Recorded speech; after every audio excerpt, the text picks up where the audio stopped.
Chapitre 12. La maladie d'amour. La gelateria est calme. Maria fait la vaisselle derrière le comptoir. Lucas, assis à une table, remplit des papiers. Une chanson flotte doucement dans l'air. Elle court, la maladie d'amour. Dans le cœur des enfants, de 7 à 77 ans. Mélanie écoute. Elle se fige un instant, attentive aux paroles. Puis elle parle, presque comme si elle se parlait à elle-même. C'est étrange quand même. Cette chanson dit clairement que l'amour est une maladie. Et pourtant, tout le monde rêve de tomber amoureux et vivre une grande passion, comme dans les films hollywoodiens. Mais moi, tu sais, Lucas, moi j'ai vraiment été malade à cause de mon histoire d'amour. Lucas se retourne. Il dépose son stylo et la regarde. Comment ça ? Mélanie prend une inspiration. Elle cherche ses mots. Malade, physiquement quoi. Je ne parle pas seulement de souffrance psychologique, c'était dans mon corps. J'ai l'impression que Tom a injecté en moi un virus. Un virus qui a très vite colonisé tout mon être. Il est entré doucement, sans bruit, il sécrétait une sorte de sucre, un anesthésiant délicieux, je veux dire. Ce sucre éteignait peu à peu mes fonctions vitales, mes capacités mentales aussi. Je ne réfléchissais plus, je ne pouvais plus réfléchir.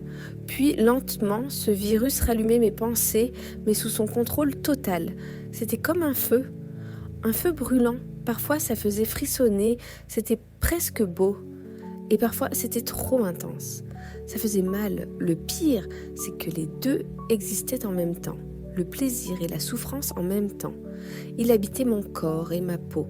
J'avais l'impression qu'il était partout. Je perdais mon énergie jour après jour, mais en même temps, j'étais anesthésiée par ce sucre.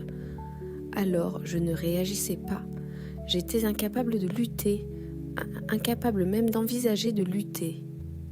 Elle hésite avant de continuer. Je ne sais pas si tu comprends, Lucas. J'essaie juste de dire ce que je ressens, tel que ça se passe en moi. Lucas ne répond pas tout de suite. Il la regarde longuement. Je t'écoute, Mélanie. Oui, tu décris ton expérience amoureuse de manière unique, très authentique en tout cas. Et c'est après la rupture que ça a commencé ? Tu ressentais un manque, une envie de sucre, c'est ça ? Mélanie hoche la tête. Exactement, à un moment, il n'y a plus de sucre. Quand Tom ne répond plus à mes appels, quand il ne me regarde plus comme avant, je suis en manque, comme une toxicomane. J'ai besoin de ma dose. Tu sais, je peux l'appeler 10 fois juste pour entendre sa voix. Ça me donne une petite dose de sucre.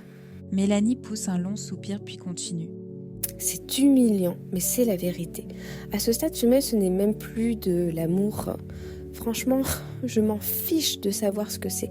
Ce n'est plus la question. La seule chose qui compte, c'est la dose de sucre. Sans ce sucre, je ressens une faim terrible. Un manque intérieur, un vide immense. C'est douloureux, très douloureux. Un long silence s'installe, puis Mélanie reprend. C'est comme si mon corps n'était plus qu'une carapace vide. Sous la peau, il n'y a plus rien. Plus de poumons, plus de cœur, plus rien. Chaque matin, me lever est un effort d'immense. Aller travailler, respirer, exister quoi. Elle se tourne vers Lucas.